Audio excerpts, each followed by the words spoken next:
Hey guys, welcome back to my channel. My name is Jalen, also known as Natural Rain, and if you are not already subscribed, you should go ahead, make that happen. I'm gonna give you a sec.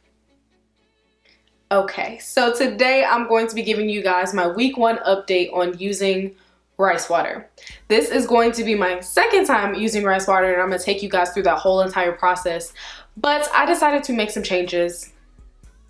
Basically because the first time I used rice water, my hair was feeling great, and I felt like if I used rice water again in the same way, I would experience protein overload. And I really was not like, I wasn't trying to have those issues. I really want my hair to grow longer, stronger, and it can't do that if it's breaking off because it's too brittle. I realized in that video I was getting a lot of comments about people saying rice water, they want to try it, but they're low porosity and they don't want to give themselves protein overload, or they tried it before and it was just way too much protein and their hair was breaking off and stuff like that. So basically, I firmly believe that if I were to continue to do rice water the way that I did the first week, that I would start to experience protein overload. So the signs that I noticed, just in case you guys are noticing these signs too, and it might be time to take a step back as well, but you still want to, like, you know, get those growth things. So for me, okay, I told you guys I'm doing rice water for growth. I want my hair to grow, but it can't grow if it's breaking off, if I have protein overload.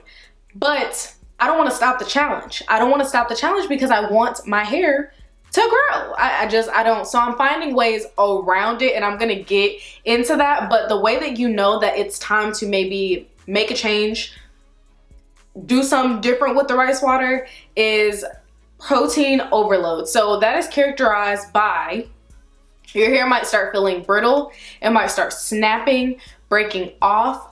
It is literally the opposite of moisture overload. So your hair is too strong to the point that it literally is just brittle, and you don't want to have that. So you want to balance your hair with moisture. If you're noticing that your hair is just too dry, too brittle, too prone to knots and breakage, you might want to get on the deep conditioning. I deep condition every week anyway, so that's not really an issue for me.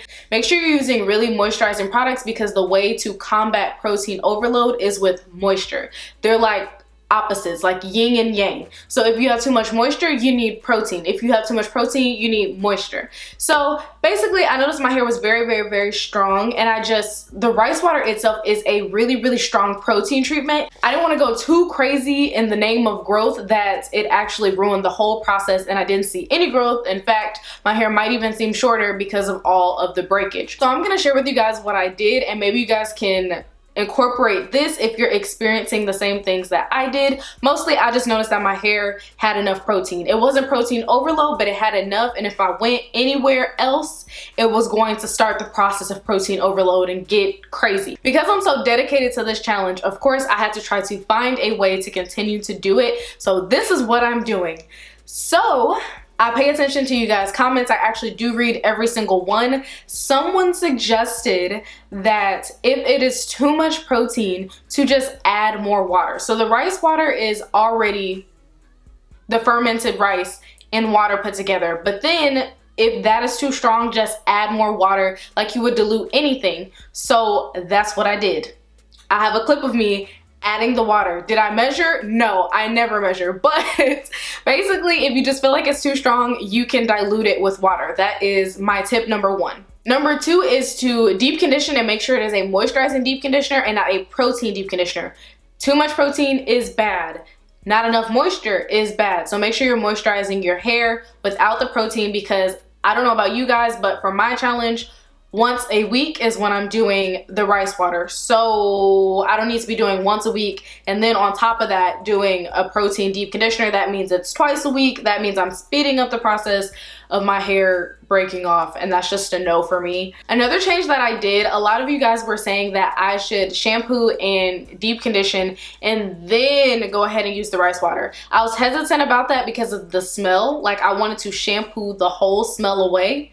So that's why I didn't do it like that at first. But because of the way that I decided to change it, and I decided to just put the rice water on my scalp and not through the rest of my hair, because I want to stimulate hair growth at my scalp, because the rest of my hair is strong already. I don't need the extra rice water. I really just need it concentrated on my scalp so that my hair can grow and flourish and do all that jazz. So I started doing that after. So I went ahead and I shampooed and conditioned my hair rinsed that out, and then I applied the rice water only to my scalp.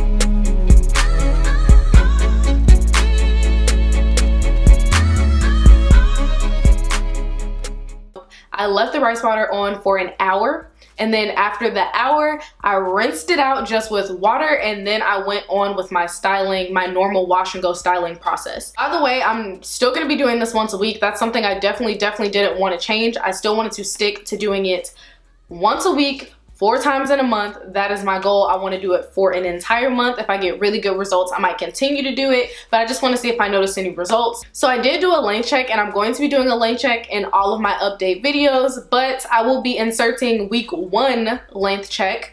I don't really feel like it was much of a difference in growth, or that I noticed a big difference in growth, but like I said, it was only for a week, so I'm looking more for like a nice growth jump from the first time I tried it to the last time I tried it in the month.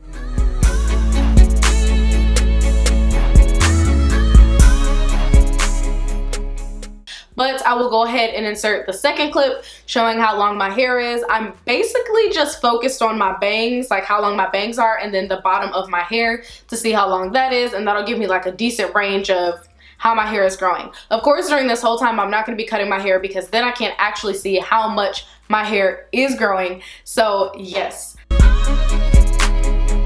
So basically what I've been noticing with rice water is that it is making my hair stronger, but if your hair gets too strong, it can just become brittle, and that's a no. So my hair is very strong right now, and it's perfect right where it is, so I'm just gonna not kill my hair with putting too much protein in it, and that is why I decided to go ahead and change up how I'm doing this rice water challenge. I needed to switch it up, or else I know my hair was gonna act up, and I don't have time for that. Also, I wanted to mention that I wash my hair twice a week, and that's mainly because I do hair videos on YouTube. I post 3 times a week on YouTube. I gotta be doing my hair pretty much every 3 to 4 days.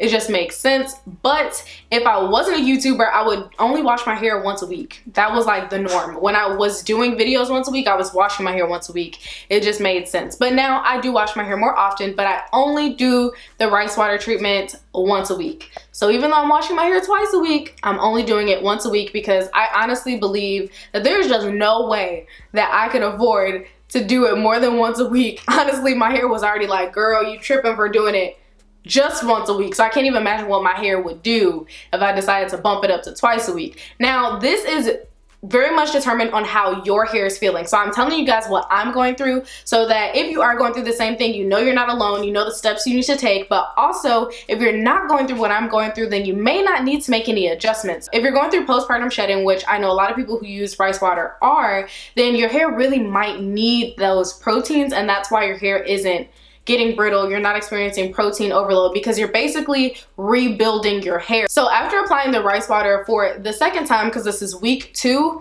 I felt like I did it correctly because I wasn't experiencing like dry, brittle hair, none of that. Just putting it on my scalp, I felt like was really enough for me. And you know, your hair grows from your scalp anyway. So I feel like that's really the step that I needed to take. And that's what I will be continuing to do moving forward. So week 3 and week 4, I'm just going to be applying it on my scalp, or else, I mean, I just listen. I know my hair. I know when it's saying, girl, you need to cut down, you need to cut it out, you need to switch it up, you need to change it up, or whatever. I know what my hair is telling me. So that's basically my update for week 2. I really hope you guys enjoyed this video. If you did, don't forget to give it a thumbs up, and I will see you guys in my next video. Bye guys.